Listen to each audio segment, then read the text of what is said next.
எத்தனையோ பெரியவர்கள், வாலிப பிள்ளைகள் எல்லாம் தீய பழக்கத்திலும் குடி பழக்கத்திலும் போத வஸ்துக்களும் அடிமத்தனத்தில் இருக்காங்க. இந்த பிள்ளைகள் எல்லாம் மனம் திரும்பி ஒரு அச்சப்புள்ள வரணும். அதுதான் எங்களுடைய பிரயாசம். ஏன்னா வேற இந்த பூமியில நம்ம எதோ கொண்டு போவது கிடையாது. எவ்வளவுதான் பணம் ஆஸ்தி அந்தஸ்து இருந்தாலும் நம்ம போகும்போது ஒன்றுமே கொண்டு போக முடியாது. ஒன்றே ஒன்று கொண்டு போக முடியும். இந்த ஆத்துமாக்களை ஆதாயப்படுத்துறது பத்திலா இந்த ஆத்துமாக்களை பரலோக ராஜ்யத்தில் போகணும். அதுதான் தேவனுடைய சித்தமா இருக்கிறது. எல்லாம் அப்படியே கண்களை மூடி எல்லாம் சோக்கம் பண்ணுங்க. எல்லாம் சோக்கம் பண்ணி போதும்.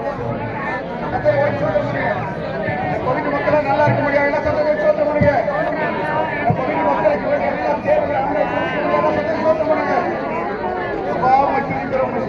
ராஜா மகா இறக்கமுள்ள எங்கள் அன்பின் பரலோக பிதாவே, இயேசுவின் நாமத்தினால ஆசைப்பட்ட அப்பா, இந்த மனமகிழ்ச்சி நாளிலே இந்த பகுதியில் இருக்கிற ஏராள மக்களுடைய ஆவி ஆத்மா சரீரத்தை ஒரு கரத்தில் ஒப்புக்கொடுத்து சொல்லிக்கிறாண்டவரே.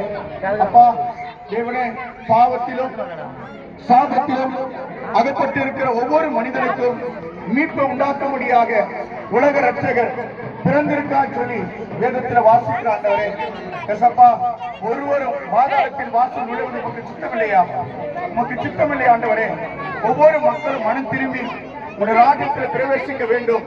அவருடைய இல்லற வாழ்க்கையிலே எல்லாவித சந்தோஷத்தையும் சமாதானத்தையும் என் தேவன் தாமே கட்டிடும்படியாக உடைய பரிசுத்த கருத்தில் கொடுக்கிறையா தேவரே. இந்த பகுதி மக்கள் முழுவதும் உடைய ராஜ்யத்தை கண்டு அப்பா நீ எடுத்து பயன்படுத்தினாங்கப்பா.